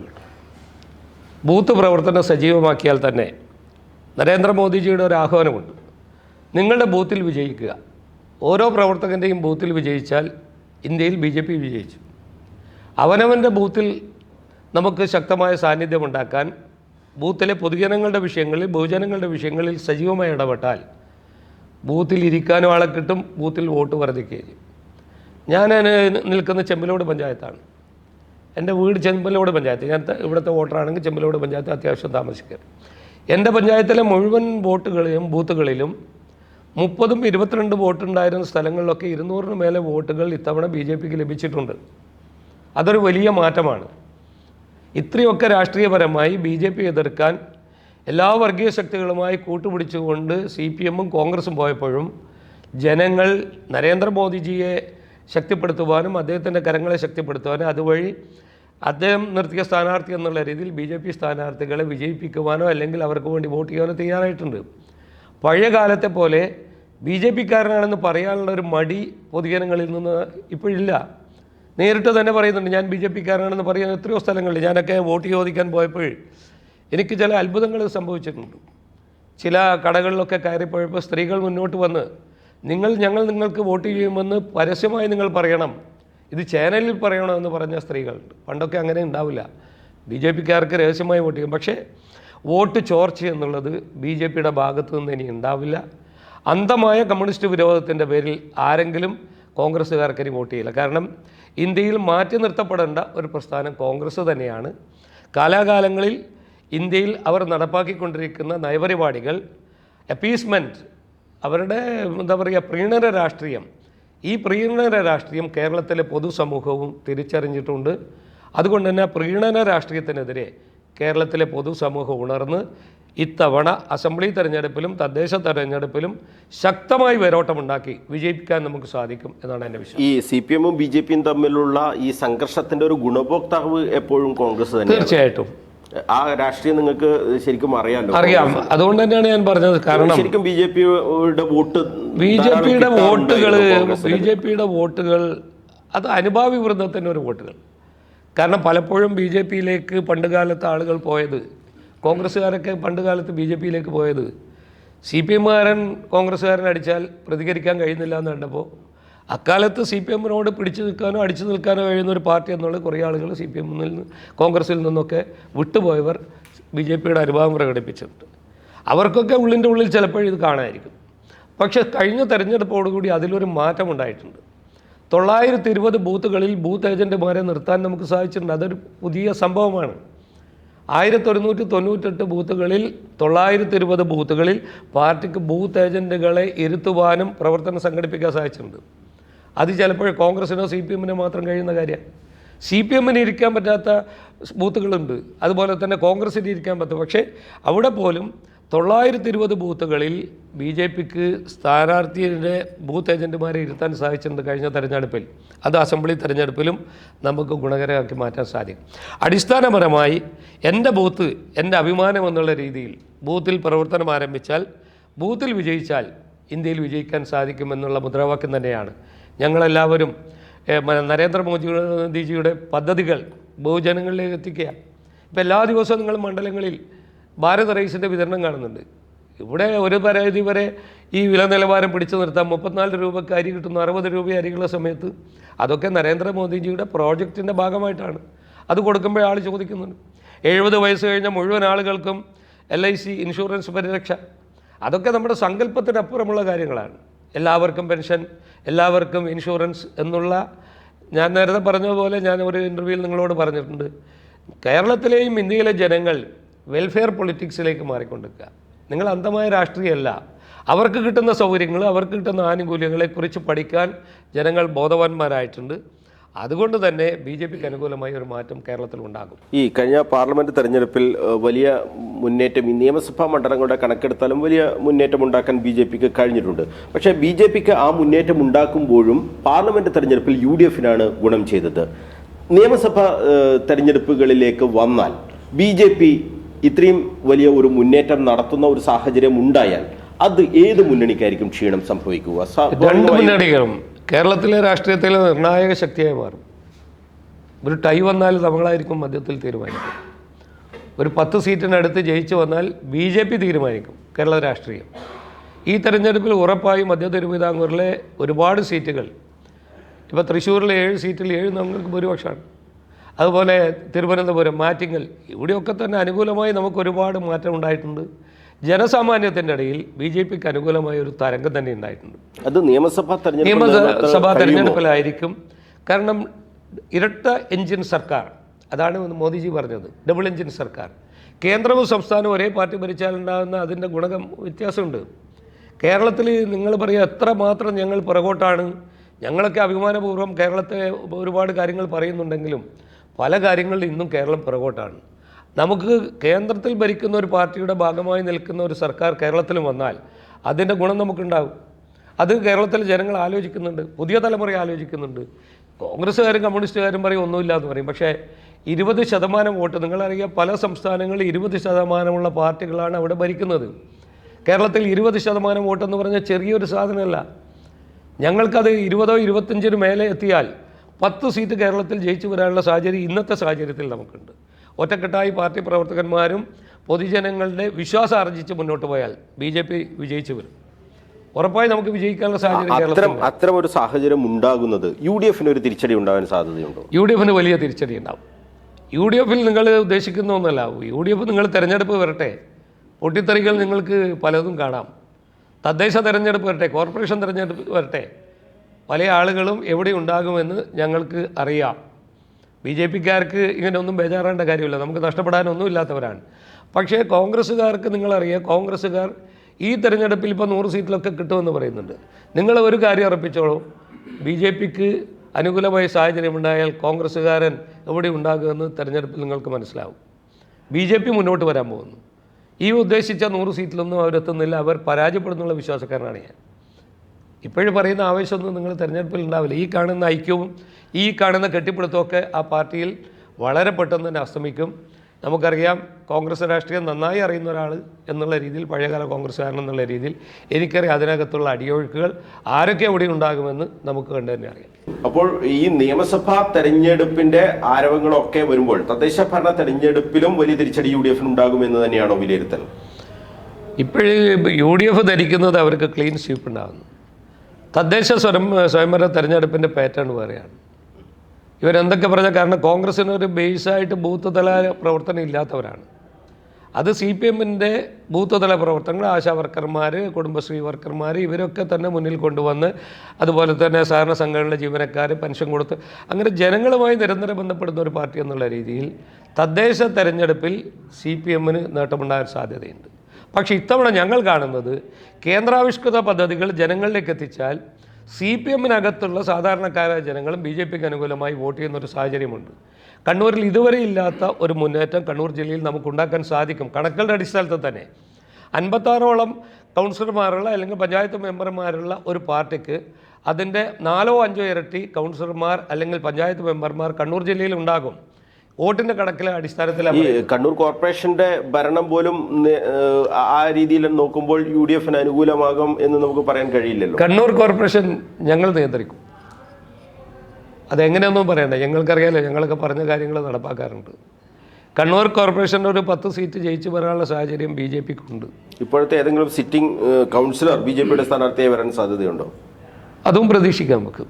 എന്തായാലും കോൺഗ്രസ് രാഷ്ട്രീയമല്ലേ, കോൺഗ്രസ് രാഷ്ട്രീയം കലങ്ങി മറിഞ്ഞ് കോർപ്പറേഷനിൽ ഒരുപാട് തെരഞ്ഞെടുപ്പ് കോർപ്പറേഷനിൽ അവരോടൊപ്പം നിന്ന് നടത്തിയ ഒരാളെന്ന രീതിയിൽ കോർപ്പറേഷൻ തെരഞ്ഞെടുപ്പിൽ പൂർണ്ണ ചുമതല, അതിൻ്റെ മുന്നിലത്തെ തെരഞ്ഞെടുപ്പിൽ വേണ്ട കാര്യങ്ങളൊക്കെ ചെയ്തു കൊടുത്തു. കഴിഞ്ഞ തെരഞ്ഞെടുപ്പ് പൂർണ്ണ ചുമതലയായിട്ട് സ്ഥാനാർത്ഥി നിർണ്ണയം തൊട്ട്, അന്ന് സ്ഥാനാർത്ഥി നിർണ്ണയ കമ്മിറ്റി 2 ആൾ, ഞാൻ 3 ആളെ ഉണ്ടായി. ഞാനും സതീശൻ പാച്ചേനിയും സുധാകരനും മാത്രമാണ്. ബാക്കിയുള്ളവരൊക്കെ സ്ഥാനാർത്ഥികളായതുകൊണ്ട് അവർ ഇതിൽ നിന്ന് പോകേണ്ടി വന്നവരാണ്. അതുകൊണ്ട് അതിനകത്ത് എന്താണ് നടക്കുന്നത് നന്നായിട്ടറിയാം. ഇന്നും അവരുമായിട്ട് കണക്ഷനൊന്നും നഷ്ടപ്പെട്ടിട്ടില്ല. അതിൻ്റെ ഗുണം എനിക്ക് രാഷ്ട്രീയപരമായി നേടിയിട്ടുണ്ട്. ഞാൻ പറയുന്ന വലിയൊരു മാറ്റം കണ്ണൂർ കോർപ്പറേഷനും അതുപോലെയുള്ള തദ്ദേശ തെരഞ്ഞെടുപ്പ് വരുമ്പോൾ കോൺഗ്രസ്സിനകത്ത് വലിയ അടിയൊഴുക്കുകൾ ഉണ്ടാകും. ഞാനിപ്പോൾ പേരൊന്നും വെളിപ്പെടുത്തുന്നില്ല, പല ആളുകളും ഞങ്ങളായിട്ട് ബന്ധപ്പെടും. സിറ്റിംഗ് ഒരുപാട് ആളുകൾ സിറ്റിംഗ് ഉണ്ട്, മോഹികളുണ്ട്. മോഹികളുടെ ഒരു കൂടാരാണല്ലോ അത്, സ്ഥാനമോഹികളുടെ കൂടാരാണ്. അപ്പോൾ അവരിപ്പോൾ പ്രതീക്ഷിക്കുന്നത്, എത്ര സീറ്റ് കോർപ്പറേഷനിൽ പ്രതീക്ഷിക്കുന്നത്? 56 സീറ്റാണ്. പുതുതായി ഒരു സീറ്റ് അടക്കം കൂടിയിട്ടുണ്ട്. ഞങ്ങളൊരു 10 സീറ്റ് പ്രതീക്ഷിച്ച് മുന്നോട്ട് പോകുന്നു. ആ 10 സീറ്റ് നിങ്ങൾ വിജയിക്കുകയാണെങ്കിൽ ഞങ്ങളല്ലേ തീരുമാനിക്കുക. 10 സീറ്റ് തീരുമാനിച്ചാൽ ഞങ്ങളല്ലേ തീരുമാനിക്കുക. ആരെന്താ അവിടെ നിന്ന് തീരുമാനിക്കും. 2 സ്റ്റാൻഡിംഗ് കമ്മിറ്റി ചെയർമാൻമാർ നമുക്കുണ്ടാവും. ചിലപ്പോൾ ഞങ്ങൾ തന്നെ ചെയർമാൻ ആയിക്കൂടാതില്ല. അപ്പോൾ അതുകൊണ്ട് ഞങ്ങൾ കാണുന്ന സ്ട്രാറ്റജി കണ്ണൂർ കോർപ്പറേഷനിൽ ഈ 2 മുന്നണി അഡ്ജസ്റ്റ്മെൻറ്റ് മുന്നണിയാണ്. കണ്ണൂരിൽ നടക്കുന്ന എല്ലാ അഴിമതിക്കും കൂട്ടു നിൽക്കുന്നത് CPM ആണ്. CPMൻ്റെ കണ്ണൂർ കോർപ്പറേഷനെ ശബ്ദിക്കാൻ ധൈര്യമില്ലാത്തത് എല്ലാവരും അതിൻ്റെ അച്ചാരം വാങ്ങി അല്ല അതിൻ്റെ ഉച്ഛിഷ്ടം ഭക്ഷിക്കുന്നവരായോണ്ടാണ്. ഒരു ശബ്ദമില്ലല്ലോ. കഴിഞ്ഞ 2 ദിവസം മുന്നേ ഏതോ ഒരു ചാനൽ ഒരു അഴിമതിയുടെ ഒരു കഥ പറയാൻ പോയപ്പോൾ അവരെ കയ്യേറാൻ തയ്യാറായി. നിങ്ങൾ ആലോചിക്കുക, കണ്ണൂർ കോർപ്പറേഷനിൽ വർഷങ്ങളായി ഞങ്ങളൊക്കെ അതിൻ്റെ ഭാഗമായി നിൽക്കുമ്പോൾ ഞങ്ങൾ ഉയർത്തിക്കൊണ്ടുവന്ന കാര്യങ്ങൾ തന്നെ ഇപ്പം നടക്കുന്നത്. നിങ്ങൾക്കൊക്കെ അറിയാമായിരിക്കും. നമുക്ക് എലിവേറ്റഡ് പാർക്കിംഗ് അല്ലെങ്കിൽ മൾട്ടി ലെവൽ പാർക്കിങ്ങിന് ഞാനൊക്കെ നിങ്ങളോട് തന്നെ എത്രയോ തവണ പറഞ്ഞു. അതിൽ നടന്ന അഴിമതിയെക്കുറിച്ചിട്ട്, അതിൽ നടന്ന പണമിടപാടുകളെക്കുറിച്ചിട്ട്, കണ്ണൂരിൽ ബങ്ക് അനുവദിക്കുന്നതിനെക്കുറിച്ച്, കണ്ണൂരിൽ എന്താ പറയുക ജലമിഷൻ പദ്ധതി നടപ്പാക്കുന്നതിനെക്കുറിച്ചിട്ട്, കണ്ണൂരിൽ പൊടിയടിക്കുന്ന മിഷനെക്കുറിച്ചിട്ട്, കണ്ണൂരിൽ മാലിന്യം നീക്കം ചെയ്യുന്ന അഴിമതിയെക്കുറിച്ച്, ഇതൊക്കെ തന്നെ പാർട്ടിക്കകത്ത് പറഞ്ഞ് പാർട്ടിയുടെ കണ്ണിലെ കരടായി പുറത്തുപോയ ഒരാളാണ്. അതുകൊണ്ട് തന്നെ ഞാനിപ്പം പറയുന്നത് അറ്റ്ലീസ്റ്റ് അവരെ കൂടെയുള്ള കൗൺസിലർമാരെയെങ്കിലും കൺവിൻസ് ചെയ്യാൻ UDFിൻ്റെ നേതൃത്വത്തിന് സാധിക്കണം. UDFിൻ്റെ കമ്മിറ്റി ചെയർമാനാണ്, സ്റ്റാൻഡിംഗ് കമ്മിറ്റി ചെയർമാനാണ് PK രാഗേഷ്. PK രാഗേഷ് അഴിമതി ആരോപണം ഉന്നയിക്കുമ്പോൾ അറ്റ്ലീസ്റ്റ് അതിനകത്തിരിക്കുന്ന കൗൺസിലർമാരെയെങ്കിലും അവർക്ക് കോർപ്പറേറ്റ് കൗൺസിലർമാരെയെങ്കിലും കൺവിൻസ് ചെയ്യിക്കാൻ അവർ മുന്നണിക്ക് സാധിച്ചിട്ടുണ്ടോ? എന്തായാലും PK രാഗേഷിന്റെ പേര് ചോദിച്ചതുകൊണ്ട് ഞാൻ ഓപ്പണായിട്ട് ഒരു കാര്യം ചോദിക്കുകയാണ്. PK രാഗേഷ് ഇപ്പോൾ കോൺഗ്രസുമായി ഇടഞ്ഞു നിൽക്കുകയാണ്. സ്വാഭാവികമായും നേരത്തെ LDFുമായി യോജിച്ച് നിന്ന ഒരാൾ എന്നുള്ള രീതിയിൽ അവരെ വഞ്ചിച്ചു എന്ന് അവർ തന്നെ പറയുന്ന ഒരാൾ. അപ്പോൾ സ്വാഭാവികമായും LDF ഭാഗത്തേക്ക് പോകാനുള്ള ഒരു സാധ്യതയും കുറവ്. PK രാഗേഷിന്റെ അടുത്ത ഓപ്ഷൻ BJP ആയിരിക്കില്ലേ? അങ്ങനെ പറയാനില്ല. PK രാഗേഷ് എന്താ പറയുക, വ്യക്തമായ രാഷ്ട്രീയ കാഴ്ചപ്പാടുകളും ചില പ്രതീക്ഷകളുള്ള ഒരു നേതാവാണ്. അദ്ദേഹം CPM ആയിട്ട് സഹകരിക്കുന്നതിന് വലിയ തടസ്സം ഉണ്ടാകണമെന്ന് തോന്നുന്നില്ല. കാരണം CPMന് എന്താ ഇപ്പം പ്രശ്നം? കണ്ണൂർ കോർപ്പറേഷൻ CPMനെ ആരെയും സ്വീകരിക്കാൻ വേണമെങ്കിൽ നാളെ CPMൻ്റെ ആളായിട്ട് ഒരു രാഗേഷ് വരില്ല എന്നൊന്നും പറയണ്ട. ചിലപ്പോഴേ കോൺഗ്രസ് തന്നെ കോംപ്രമൈസ് രാഗേഷിനെ കൊണ്ടുപോയിക്കണേ. പക്ഷേ ഞങ്ങൾ പറയുന്നത് കോൺഗ്രസിനകത്ത് വലിയ പൊട്ടിത്തെറികൾ സമീപ ഭാവിയിൽ, കാരണം ഞാൻ മനസ്സിലാക്കി 56 സീറ്റിൽ ഒരു 40 സീറ്റ് ആണ് കോൺഗ്രസ് മത്സരിക്കുക. 40 സീറ്റിലൊരു 80 പേരെങ്കിലും ഇപ്പം കുപ്പായിട്ട് നടക്കുന്നു, വലിയ നേതാക്കന്മാർ. കാരണം അടുത്ത തവണ ആവേണ്ടവർ, പുതിയ സുരക്ഷിതമായ മണ്ഡലങ്ങൾ തേടിപ്പോകാൻ തയ്യാറെന്നവർ, ഞങ്ങളൊക്കെ കഷ്ടപ്പെട്ട് വിജയിപ്പിച്ചവർ, ഞങ്ങളൊക്കെ ബൂത്തിലിരുന്ന് അല്ലെങ്കിൽ കൗണ്ടിങ്ങിനിരുന്ന് വിജയിപ്പിച്ച ചില ആളുകളൊക്കെ ഇങ്ങനെ ഓടി നടക്കുന്നുണ്ട് പുതിയ സീറ്റുകൾക്ക് വേണ്ടി. ജയിക്കേണ്ട സീറ്റ് വേണ്ടേ? പക്ഷെ ഒരു കാര്യം ഉറപ്പാണ്, ജയിപ്പിക്കാനും തോൽപ്പിക്കാനും കഴിയുന്ന ഒരു പാർട്ടിയായി BJP കണ്ണൂർ കോർപ്പറേഷനിൽ മാറിയിട്ടുണ്ട്. ജയിപ്പിക്കാനും തോൽപ്പിക്കാനും അത് നിങ്ങൾ അടിവരയിട്ടു. CPMൻ്റെക്കാളും ബൂത്തുള്ള ഒരുപാട് ബൂത്തുകൾ BJPക്ക് ഉണ്ട്. ഞാൻ അതിലൊരു ഉദാഹരണം പറഞ്ഞ തയ്യിലാണ്. തയ്യിൽ ഞങ്ങൾ 250 വോട്ട് ഭൂരിപക്ഷം ആ ഡിവിഷൻ BJP നേടും. ആ ബൂത്തിലാണ് ഞാൻ പറയുന്നത്, ബൂത്തല്ലല്ലോ. ബൂത്തിൻ്റെ ഒപ്പം മറ്റും കൂടെ ചേരാൽ നമുക്ക് തയ്യിൽ ഞങ്ങൾ പ്രതീക്ഷിക്കുന്ന സ്ഥലമാണ്. അതുപോലെ തന്നെ കാനത്തൂർ 2ാം സ്ഥാനത്താണ് ഞങ്ങൾ. എന്തിനധികം പറയുന്നു, വെറും 11 വോട്ടിന് നഷ്ടപ്പെട്ട താവക്കര 11 വോട്ടാണ് ഞങ്ങൾ നഷ്ടപ്പെടുന്നത്. അവിടെ താവക്കര, പയ്യാമ്പലം, പള്ളിക്കുന്ന്, ഒതയംകുന്ന്, ചൊവ്വ, ഇതൊക്കെ നമുക്ക് അനുകൂലമായി. എളയാവൂർ കോൺഗ്രസിൻ്റെ സ്ഥാനാർത്ഥി 3ാം സ്ഥാനത്തായിരുന്നു. ഞങ്ങളുടെ സ്ഥാനാർത്ഥി സുജീഷ് 2ാം സ്ഥാനത്ത് നിന്ന സ്ഥലമുണ്ട്. അപ്പോൾ ഇതൊക്കെ തന്നെ കാണുന്നത് കണ്ണൂരിലെ ജനങ്ങളെ ഇവരും അടുത്തിരിക്കുക. കാരണം ഇതൊരു അഡ്ജസ്റ്റ്മെൻറ്റ് രാഷ്ട്രീയക്കാരാണ്. കണ്ണൂരിലെ എല്ലാം ഇവർ രണ്ടുപേരും ഭരണമുന്നണിയിലാണെങ്കിൽ ലീഗുകാരും കോൺഗ്രസ്സുകാരും വീതം വെച്ച് അവർ തമ്മിലെ തർക്കം പൈസ വീതം വെക്കുന്ന കാര്യത്തിൽ മാത്രമാണ്. പൊതുസമൂഹത്തിൻ്റെ വികസനത്തെക്കുറിച്ച് അവർക്കൊരു കാഴ്ചപ്പാടുമില്ല. നിങ്ങൾക്കറിയാം, അഴിമതിയുടെ കൂത്തരങ്ങായി ആ ഭരണ സംവിധാനം മാറിയിട്ട് വർഷങ്ങളേറെയായി. ഞങ്ങളൊക്കെ അതിനെതിരെ കലാപം ഉണ്ടാക്കി പാർട്ടിയിൽ നിന്ന് പുറത്തുപോയ ആളുകൾ. ഞാനൊക്കെ കെ സുധാകരനോട് അന്ന് പറഞ്ഞ കാര്യങ്ങൾ അതേപോലെ തന്നെ ഇന്ന് അക്കമിട്ട് അതേപോലെ നിലനിൽക്കുകയാണ്. അതിലൊന്നും ഒരു മാറ്റം ഉണ്ടായിട്ടില്ല. കണ്ണൂരിൽ പടന്നപ്പാലത്ത് ആരംഭിച്ച ശുദ്ധീകരണ പ്ലാന്റ്, അതിനകത്ത് 1 ലിറ്റർ വെള്ളം കിട്ടുന്നില്ല. നിങ്ങളറിയാമെന്നറിയില്ല. അതിൻ്റെ അലൈൻമെൻറ്റ് അതിൻ്റെ തെറ്റാണ്. അനാവശ്യമായ ധൃതി പിടിച്ച് ആ പരിപാടി ഉദ്ഘാടനം ചെയ്ത് കണ്ണൂർ പട്ടണത്തിലെ വീടുകളിൽ നിന്നുള്ള മലിനജലം അവിടെ എത്തി ശുദ്ധീകരിച്ച് കൃഷിക്ക് ഉപയുക്തമാക്കാനുള്ള തീരുമാനമാണ്. നിങ്ങൾ ഒരു ചാനലിൻ്റെ ഒരാളെന്ന രീതി നിങ്ങൾ അത് പരിശോധിക്കുക. എത്ര ലിറ്റർ വെള്ളം അവിടെ പോകുന്നുണ്ട്? ഒരു വീട്ടിൽ പോലും കണക്ഷൻ കൊടുത്തിട്ടില്ല. ഒരു വീട്ടിൽ പോലും. കണ്ണൂർ പട്ടണത്തിലെ വൻകിട ഹോട്ടലുകളിൽ നിന്ന് മാലിന്യം 10-15 ലക്ഷം കൈക്കൂലി വാങ്ങി അതിലേക്ക് തിരിച്ചു വിടുക. ഹോട്ടലുകൾ മാലിന്യത്തിന് വേണ്ടി ഉണ്ടാക്കിയ പ്ലാന്റ് അല്ല അത്. വീടുകളിൽ നിന്ന്, ഫ്ലാറ്റുകളിൽ നിന്ന് പൈപ്പ് ലൈനിലൂടെ അതിലേക്ക് എത്തണം. അത് ഇതുവരെ നടന്നിട്ടില്ല. അന്വേഷിക്കണം.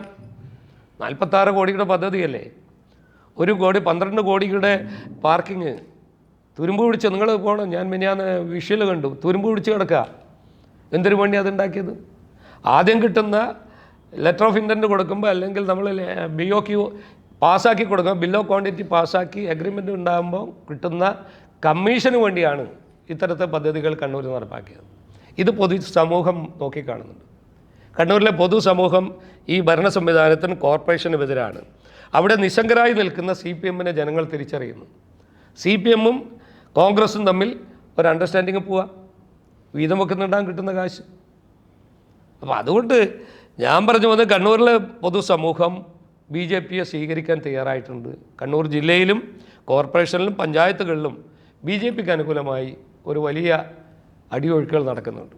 പൊതുസമൂഹം BJPയിൽ ഏറെ പ്രതീക്ഷയുണ്ട്. നിങ്ങൾക്കറിയാം, ഒരു ഏവറേജ് ആളുകളൊക്കെ തന്നെ BJP നോക്കിക്കാണുന്നുണ്ട്. മഹാകുംഭമേളയിൽ പങ്കെടുത്ത കണ്ണൂരിൽ 10,000-കണക്കിന് ആളുണ്ട്. ആരെങ്കിലും അറിയോ? CK വിനീതനെ പോലത്തെ ഒരു ചൊറിച്ചൽ എന്ന് പറയുമ്പോൾ ഉണ്ടാകുന്ന അതല്ല കണ്ണൂരിൻ്റെ രാഷ്ട്രീയം. മഹാകുംഭമേളയിൽ പങ്കെടുത്തവരുടെ വലിയൊരു ഗ്രൂപ്പ് ഇവിടെ തന്നെയുണ്ട്. അവരാരും തന്നെ BJPക്കാരില്ല. അവരാരും തന്നെ ഏതെങ്കിലും മറ്റ് സനാതന ധർമ്മികളൊന്നും. പക്ഷെ അവർ BJPക്ക് അനുകൂലമായി ചിന്തിക്കുന്നതിൻ്റെ തെളിവാണ്, സനാതന മൂല്യങ്ങൾ ഉയർത്തിപ്പിടിക്കുന്നതിൻ്റെ തെളിവാണ്. കുംഭമേളയിൽ പോലും കണ്ണൂർ പോലെയുള്ള സ്ഥലങ്ങളിൽ നിന്ന് 10,000-കണക്കിന് ആളുകൾ, ഇന്നും ആളുകൾ പോയിക്കൊണ്ടിരിക്കുക. 29-ാം തീയതി അവസാനിക്കുന്ന രീതിയിൽ വീണ്ടും ആളുകൾ 100-കണക്കിന് ആളുകൾ ദിവസം പോകുന്നുണ്ട്. അപ്പോൾ കണ്ണൂരിലത്തെ പൊതുസമൂഹത്തിൻ്റെ മനസ്സ് മാറിയിരിക്കുന്നു. സനാതനധർമ്മത്തെക്കുറിച്ചോ ഹൈന്ദവ വിശ്വാസത്തെക്കുറിച്ചുള്ള ചിന്തകൾ കണ്ണൂരിൽ മാറ്റം ഉണ്ടായിരുന്നു. കമ്മ്യൂണിസ്റ്റ് ഗ്രാമങ്ങളിലാണ് ഏറ്റവും അധികം മാറ്റം. നിങ്ങളറിയാം, തളിപ്പറമ്പിലെ പല വാർഡുകളിലും BJPക്ക് കൊടികെട്ട സ്ഥലമില്ല. പക്ഷേ അവിടെയൊക്കെ 156 176 വോട്ടുകളുണ്ട്. ഗോവിന്ദ മാഷ നാട്ടിൽ, MV ഗോവിന്ദ മാഷ നാട്ടിൽ BJPക്ക് ഒരുപാട് വോട്ട് ലഭിച്ചിട്ടുണ്ട്. പിണറായി വിജയൻ്റെ സ്ഥലത്ത് കിട്ടിയിട്ടുണ്ട്, സുധാകരൻ്റെ മണ്ഡലത്തിൽ കിട്ടിയിട്ടുണ്ട്. എല്ലാ സ്ഥലത്തും BJPക്ക് അനുകൂലമായ ഒരു മാറ്റം കണ്ണൂർ ജില്ലയിലുണ്ട്. അത് ഏറെ ഗുണകരം ഈ പഞ്ചായത്ത് തെരഞ്ഞെടുപ്പിലും അസംബ്ലി തെരഞ്ഞെടുപ്പിൽ പാർട്ടി ഒറ്റക്കെട്ടായി നിന്ന് സ്ഥാനാർത്ഥികളെ മുന്നിൽ കൊണ്ടുവന്ന് അവർ അഡ്വാൻസായി പ്രഖ്യാപിച്ച് അവർക്ക് വേണ്ടുന്ന പണി കൊടുത്ത് പൊതുസമൂഹത്തിൽ ഇറക്കിക്കൊണ്ടുവന്നാൽ മലബാറിലും വലിയ മാറ്റം ഉണ്ടാകും. ഈ താങ്കളെ പാർട്ടിയിലേക്ക് BJPയിലേക്ക് കൊണ്ടുവന്ന് ദേശീയ കൗൺസിൽ അംഗമൊക്കെ ആക്കി. ആ സമയത്ത് താങ്കൾക്ക് മറ്റൊരു ചുമതല കൂടി നൽകിയിരുന്നു. മറ്റു പാർട്ടികളിൽ നിന്ന് BJPയിലേക്ക് നേതാക്കളെ ഉൾപ്പെടെ പ്രവർത്തകരെയൊക്കെ കൊണ്ടുവരിക എന്നുള്ള ഒരു ദൗത്യം കൂടി താങ്കളെ ഏൽപ്പിച്ചിരുന്നല്ലോ. ആ ദൗത്യം പൂർണ്ണമായിട്ടുണ്ടോ? ഇപ്പോഴും നടക്കുന്നുണ്ടോ? ആ ദൗത്യം പാർലമെൻറ്റ് തെരഞ്ഞെടുപ്പ് വരെ നടത്തിയിരുന്നു. വീണ്ടും ആ ദൗത്യം ഞങ്ങൾ ഏറ്റെടുക്കും. ഒരുപാട് ആളുകൾ ബന്ധപ്പെടുന്നുണ്ട്. ഞങ്ങൾക്ക് ഓരോ ദൗത്യം ഏൽപ്പിക്കും. ഇപ്പം പാർലമെൻറ്റ് തെരഞ്ഞെടുപ്പ് പ്രഖ്യാപിക്കുന്നത് വരെ ആ ദൗത്യത്തിൻ്റെ ഭാഗമായിരുന്നു. കേരളത്തിലെ മുഴുവൻ ജില്ലകളിലും ഞങ്ങൾ പാർട്ടിയിൽ നേതാക്കന്മാരല്ല, ഞങ്ങൾ നേതാക്കന്മാരെ പിറകെ പോകേണ്ട കാര്യമില്ല. നേതാക്കന്മാർ ചിലപ്പോൾ നേരിൽ മാത്രം കൂടിയുള്ള നേതാക്കന്മാരാണ് കോൺഗ്രസ് എന്ന് വരുന്നത്. 10 പേരെ കൂടെ കൊണ്ടുവരാൻ പറ്റിയ ഒരു നേതാവും കോൺഗ്രസിനകത്ത് അന്ന് ഉണ്ടായിരുന്നില്ല. അപ്പോൾ അതുകൊണ്ട് നേതാക്കന്മാരെ ഉപേക്ഷിക്കും. നിങ്ങൾ എൻ്റെ പഞ്ചായത്തിൽ 5 പേരെ കൊണ്ടുവന്നാൽ ആ 5 പേരാണ് ശക്തി. ഞാനിപ്പോൾ പറയുന്നത് എൻ്റെ ബൂത്തിൽ 200 ചില്ലറ വോട്ടുണ്ട്. 30 വോട്ടായിരുന്നു കഴിഞ്ഞ കാലാകാലങ്ങളിൽ. എൻ്റെ പരിസരത്തെ മുഴുവൻ ബൂത്തുകളിൽ 200 300 വോട്ടുണ്ട്. അവിടെയൊക്കെ തന്നെ കോൺഗ്രസ്സിന് നിന്ന് ആളുകൾ ഇങ്ങോട്ട് വന്നിട്ടുണ്ട്. ഒരു ബൂത്ത് തന്നെ നമ്മൾ ഇല്ലാതാക്കിയിട്ടുണ്ട്. ഞാൻ എൻ്റെ വീട് നിൽക്കുന്ന സ്ഥലത്ത് കോൺഗ്രസ്സിന് ബൂത്തില്ല. കൊടിമരം പോലും BJPയായി മാറി. ഒരു പ്രദേശത്തെ ജനങ്ങൾ ദേശം മാറ്റാൻ നമുക്ക് കഴിഞ്ഞിട്ടുണ്ട്. അപ്പം ഞങ്ങൾ ഫോക്കസ് ചെയ്യുന്നത് സാധാരണക്കാരായ അനുഭാവി വൃന്ദങ്ങളെയാണ്. കോൺഗ്രസ്സിനകത്തും കമ്മ്യൂണിസ്റ്റ് പാർട്ടിയിലുള്ള ആളുകളെയാണ്. നേതാക്കന്മാർ വരും, അവർക്കങ്ങനെ വന്നുകൊണ്ട് അവർക്ക് വലിയ മെച്ചമൊന്നുമില്ല. അവർക്ക് മെച്ചമല്ലാതെ പാർട്ടിക്ക് വലിയ. അതുകൊണ്ട് നേതാക്കന്മാരെ പിറകെ പോകാതെ ഓരോ പഞ്ചായത്തിലും ഓരോ ജില്ലയിലും 10 100 ആളുകളെ പാർട്ടിയിലേക്ക് അടുപ്പിച്ചിട്ടുണ്ട്. ഏകദേശം 2-3 ആളുകളെ ഈ പാർട്ടിയിലേക്ക് അടുപ്പിച്ച ഒരാളെന്ന നിലയിൽ, കൊണ്ടുവന്ന ഒരാളെന്ന നിലയിൽ ഇനിയും ദൗത്യം ഞങ്ങൾ ഏറ്റെടുക്കും. ഇലക്ഷൻ വരെ എനിക്ക് തന്ന ദൗത്യം അതായിരുന്നു. ഇനിയും കണ്ണൂർ ജില്ലയിൽ ഒരുപാട് രാഷ്ട്രീയ പാർട്ടിയിൽ നിന്ന് ആളുകൾ ഞങ്ങളോടൊപ്പം ചേരാൻ മനസ്സുകൊണ്ട് സമ്മതിച്ചിട്ടുണ്ട്. അത് ഓരോ പ്രഖ്യാപനം വരും. പല നേതാക്കന്മാർ തന്നെ വരും. ഇപ്പോൾ തദ്ദേശ ഭരണ തെരഞ്ഞെടുപ്പോടുകൂടി ഒരു ഒഴുക്ക് തന്നെയായിരിക്കും എന്തായാലും വരാനുള്ള സാധ്യതയുണ്ട്. CPMനേക്കാളും കോൺഗ്രസിൽ നിന്നുണ്ടാകും. കാരണം കോൺഗ്രസ്സിലെ പല ആളുകളും കഴിഞ്ഞ മാസമൊക്കെ ബന്ധപ്പെട്ട് പറഞ്ഞു, ഒന്ന് വെയിറ്റ് ചെയ്യും. അവർ ചില പ്രതീക്ഷകളുണ്ട്. ഇപ്പം കണ്ണൂർ കോർപ്പറേഷനിൽ 40 സീറ്റിൽ ഒരു കിട്ടുമെന്ന് പ്രതീക്ഷിക്കുന്നത്. അത് കിട്ടാത്ത ദിവസം നിങ്ങൾക്ക് രാത്രി കാണാം. കണ്ണൂരിലെ വലിയ പൊട്ടിത്തെറി ഉറപ്പ്. കണ്ണൂരിലെ അല്ലെങ്കിൽ തന്നെ കണ്ണൂരിലെ കോൺഗ്രസ് നിങ്ങൾ 6 മണി കഴിഞ്ഞാൽ കോൺഗ്രസ് ഓഫീസിൽ പോയാൽ മതി. 6 മണി കഴിഞ്ഞാൽ കോൺഗ്രസ് ഓഫീസ് ഉണ്ടോ നിങ്ങളൊന്ന് സന്ദർശിക്കുക. 6 മണി കഴിഞ്ഞാൽ പൂട്ടിക്കെട്ടി അവരവൻ്റെ വൈകുന്നേരത്തെ പരിപാടിക്ക് എന്താണെന്ന് ചോദിച്ച് പോകുന്നവരല്ലേ. അതുകൊണ്ട് ആ പാർട്ടി ഇപ്പോഴെന്തോ ഈ CPMൻ്റെ ഇത്തരത്തിലുള്ള നടപടിക്രമം കൊണ്ട് വീണ്ടും അവർക്കൊന്ന് ഉയർത്തെഴുന്നേൽപ്പ് വന്നിട്ടുണ്ട്. അത് ഇന്ത്യ രാജ്യത്ത് എവിടെയും ക്ലച്ച് പിടിക്കാൻ പോകുന്നില്ല. പാർലമെൻറ്റ് തെരഞ്ഞെടുപ്പിൽ BJP ഒരല്പം പിറകോട്ട് പോയി എന്ന് കണ്ടപ്പോൾ അഹങ്കരിച്ചവർ അതിനുശേഷം നടന്ന ഒരു തെരഞ്ഞെടുപ്പിൽ നിലം തൊട്ടില്ല. നിങ്ങളെപ്പോലെ മാധ്യമങ്ങൾ രാവിലെ 9 മണിയാകുമ്പോൾ സത്യപ്രതിജ്ഞ ചടങ്ങ് പ്രഖ്യാപിച്ച സ്ഥലമുണ്ടായി ഹരിയാനയിലൊക്കെ അന്ന് പറഞ്ഞു ഇതാ പുറപ്പെട്ടു മറ്റേ നേതാവ് സത്യപ്രതിജ്ഞ ചെയ്യാൻ 9 മണിക്ക്. ഇതാ അങ്ങനെ എനിക്കൊന്നും ചിന്തിക്കാനില്ല. സീറ്റ് ഭൂരിപക്ഷം 11 മണിയാകുമ്പോഴത്തേക്ക് കൂപ്പ് കുത്തി താഴെ വീണ് ആകെ 10-5 സീറ്റായി മാറിയ സ്ഥലങ്ങളുണ്ട്. അതുകൊണ്ട് ഇന്ത്യ രാജ്യത്ത് BJPയോട് ഏറ്റുമുട്ടാൻ കഴിവുള്ള ഒരു പ്രസ്ഥാനമല്ല, ചിറകൊടിഞ്ഞ പ്രസ്ഥാനമാണ്, ദൗർബല്യമുള്ള ഒരു പ്രസ്ഥാനമാണ്, ശുഷ്കിച്ച പ്രസ്ഥാനമാണ് കോൺഗ്രസ്. അതിൽ നിന്ന് ആളുകൾ ഇങ്ങോട്ട് വരും. ഈ ഇത്തരം കാര്യങ്ങൾ, അതായത് വലിയ ക്ഷീണം കോൺഗ്രസിനുണ്ടാകും എന്ന് BJP പറയുമ്പോഴാണ് ഒരു കാര്യം വരുന്നത്, CPM-ഉം BJP-യും തമ്മിൽ ഡീൽ. അത്തരത്തിലുള്ള എന്തെങ്കിലും ഡീലുണ്ടോ? നിങ്ങൾക്ക് നേരത്തെ ഉണ്ടായിരുന്ന ആ ഒരു CPM വിരോധം ഇപ്പോഴില്ല എന്ന് പറയുന്നത് യാഥാർത്ഥ്യമല്ലേ? ഞങ്ങളങ്ങനെ നിഷേധ രാഷ്ട്രീയത്തിൻ്റെ ആളുകളല്ല. ഇപ്പോൾ കണ്ണൂർ ജില്ലയിലെ മലബാറിലെ പ്രത്യേക രാഷ്ട്രീയ സാഹചര്യത്തിൽ CPM-മാരോട് ഏറ്റുമുട്ടിയ ഒരു പ്രസ്ഥാനം എന്ന നിലയിൽ നമുക്കറിയാം CPM. പക്ഷേ CPM-നെ ഞങ്ങളങ്ങനെ ഗൗരവത്തിലെടുക്കുന്ന ഒരു പാർട്ടിയല്ല. കാരണം CPM കേരളത്തിൽ മാത്രം ഒതുങ്ങുന്ന ഇന്ത്യ രാജ്യത്തെ 2 MP-മാരുള്ള ഒരു പാർട്ടിയാണ്. ഞങ്ങളെ സംബന്ധിച്ചിടത്തോളം ഞങ്ങൾ മാറ്റി നിർത്തപ്പെടുമെന്ന് ആഗ്രഹിക്കുന്ന കോൺഗ്രസ് തന്നെയാണ്. അതുകൊണ്ട് കോൺഗ്രസ് മുക്ത ഭാരതം തന്നെയാണല്ലോ ഞങ്ങളുടെ പ്രഖ്യാപനം. കോൺഗ്രസ് ഇല്ലാതാക്കുക തന്നെയാണ്. അതിൽ CPM എന്ന് പറയുന്നത് ഞങ്ങൾക്കൊരു ഘടകയല്ല. CPM-നെ കുറിച്ച് ഞങ്ങളങ്ങനെ ഒരു ചർച്ച പോലും ചെയ്യുന്നില്ല. കാരണം CPM നമ്മൾക്ക് ഒരു ശത്രുവായിട്ടോ അല്ലെങ്കിൽ ഒരു ഞങ്ങളെ നേരിടാനുള്ളൊരു ശക്തിയായിട്ടോ ഞങ്ങൾ കാണുന്നില്ല. പിന്നെ നിങ്ങൾ പറയുന്ന പോലെ അങ്ങനെ ഒരു എൻട്രസ്മെൻറ്റ് നടക്കുമോ കേരളത്തിൽ? കേസുകളുടെ കാര്യമൊക്കെ ചൂണ്ടിക്കാട്ടിയാണ് അങ്ങനെ പറയുന്നത്. കേസുകളൊക്കെ അതിൻ്റെ വഴിക്ക് നടക്കും. കേസുകളൊക്കെ അതിന് സമയക്രമവും നടപടിക്രമമൊക്കെ ഉണ്ട്. എന്തായാലും ആരും തന്നെ കുറ്റം ചെയ്തവരാരും തന്നെ ശിക്ഷിക്കപ്പെടാതെയോ അവരെയൊക്കെ പിടികൂടാതെയോ പോകില്ല. നിങ്ങൾക്കറിയാം, ഓരോ ദിവസം എല്ലാവരും തെരഞ്ഞെടുപ്പ് കഴിഞ്ഞപ്പോൾ കരുവന്നൂർ ബാങ്ക് പോയി എന്ന് പറയും. ഇപ്പോൾ കരുവന്നൂർ ബാങ്കിലെ പ്രസിഡൻറ്റിൻ്റെയും ഇപ്പോൾ MBA ചോദ്യം ചെയ്യുകയാണ്. ഇന്നലെ ഞാൻ ഡൽഹിയിൽ നിന്ന് അദ്ദേഹത്തെ കേട്ടിരുന്നു. അദ്ദേഹം ചോദ്യം ചെയ്യാൻ തീരുമാനിച്ചു. അദ്ദേഹം വലിയ വിശ്വാസി ആയതുകൊണ്ട് അമ്മയുടെ അന്ത്യകർമ്മം നിർവഹിക്കാനും മറ്റു കാര്യങ്ങൾ നിർവഹിക്കാനും സമയം വേണമെന്ന് ആവശ്യപ്പെട്ടിട്ടാണുള്ളത്. അപ്പോൾ നിങ്ങളങ്ങനെ ധരിച്ചിട്ടില്ല. നിങ്ങളെന്താ ധരിച്ചത്? ആ തെരഞ്ഞെടുപ്പോടുകൂടി കരുവന്നൂർ ബാങ്ക് തെരഞ്ഞെടുപ്പിൻ്റെ ഒരു വിഷയം മാത്രമെന്ന് കരുതിയവരാ. അവിടെ ആളെ പിടിക്കാൻ തുടങ്ങിയില്ലേ? ഓരോ ആളുകളെയും നോട്ടം. പക്ഷേ ED രജിസ്റ്റർ ചെയ്യുന്ന 200ഓളം കേസുകളിൽ ആകെ 2 കേസിലാണ്. അതുവരും EDക്ക് EDയുടേതായ നടപടിക്രമമുണ്ട്. ED കാത്തിരുന്നിട്ട് അല്ലാതെ നിങ്ങൾ രാത്രി പോയിട്ട് ഇവിടെ പോലീസിനെ പോലെ അറസ്റ്റ് ചെയ്യാൻ കഴിയില്ല. EDക്ക് അതിൻ്റെ നടപടിക്രമം, അതിൻ്റെ ഡോക്യുമെൻറ്റ്സൊക്കെ തയ്യാറായി പിടിക്കേണ്ട ആളുകളെ കറക്റ്റായി പിടിക്കും. ED ആരെയും പിടിക്കാതെ ഒന്നും നിൽക്കില്ല. നിങ്ങളത് മനസ്സിൽ വെച്ചോളൂ. ED കേരളത്തിലെ അഴിമതി നടത്തിയ അല്ലെങ്കിൽ കള്ളപ്പണം വെളുപ്പിച്ച എല്ലാവരെയും പിടിക്കാനുള്ള സാഹചര്യം EDക്കുണ്ട്. മുഖ്യമന്ത്രി പിണറായി വിജയൻ കേന്ദ്ര ധനമന്ത്രി നിർമ്മല സീതാരാമനുമായി കൂടിക്കാഴ്ച നടത്തി. അതിൽ എന്തെങ്കിലും രാഷ്ട്രീയമുണ്ടോ? അതിലെന്താ രാഷ്ട്രീയം? വിജയനെതിരെ അങ്ങനെയൊന്നും ഉണ്ടാവാൻ സാധ്യതയില്ല. ഇന്നലെ ഇപ്പം ഞങ്ങൾ മനസ്സിലാക്കിയത്, അദ്ദേഹം അവിടെയുള്ളപ്പോൾ ഞാൻ ഇന്നലെ കേരള ഹൗസിലുണ്ടായിരുന്നു, ഗവർണറുമായിട്ട് സംസാരിച്ചാണ്. 1 മണിക്കൂർ ഞങ്ങൾ കൂടെ ഉണ്ടായിരുന്നു. അദ്ദേഹം പറയുന്നത് ഞാനങ്ങനെ അതിൻ്റെ ആളായിട്ട് നിന്നുമല്ല, ഞാൻ അവിടെ ഉണ്ടായിരുന്നു. അവർ മുഖ്യമന്ത്രി, ഞാൻ ചരിത്രത്തിലാദ്യമായി കേരളത്തിലെ MP-മാരെ വിളിച്ച് ചേർത്ത് ഞാൻ അവർക്കൊരു പാർട്ടി കൊടുക്കാൻ തീരുമാനിച്ചു, ഒരു അത്താഴം കൊടുക്കാൻ തീരുമാനിച്ചു. അപ്പോഴാണ് അറിയുന്നത് മുഖ്യമന്ത്രി വിളിച്ചപ്പോൾ ഞാനും വരാമെന്ന് പറഞ്ഞു. അങ്ങനെ വന്നു. മുഖ്യമന്ത്രി പറഞ്ഞു ഇങ്ങനെ ഫൈനാൻസ് മിനിസ്റ്റർ കാണാൻ വരുന്നുണ്ട്, ഞാൻ ക്ഷണിച്ചിട്ടുണ്ട്. അതല്ലാതെ അതിലെന്തെങ്കിലും വലിയ രാഷ്ട്രീയ മാനങ്ങൾ, എന്തായാലും കേന്ദ്രത്തോട് സമരസപ്പെട്ടു പോകുക കേരളം, അല്ലെങ്കിൽ എല്ലാ സമയവും സമരമാണെങ്കിൽ പിന്നെ നിങ്ങളെന്താ പണി? എന്ത് പറയുമ്പം പറയും കേന്ദ്രം തന്നിട്ടില്ല. അത് കേന്ദ്രം തന്നിട്ടില്ല, പിന്നെ നിങ്ങളുടെ പണി എന്താണ്? കേരളത്തിലെ ഭരണകൂടത്തിൻ്റെ പണി എന്താ?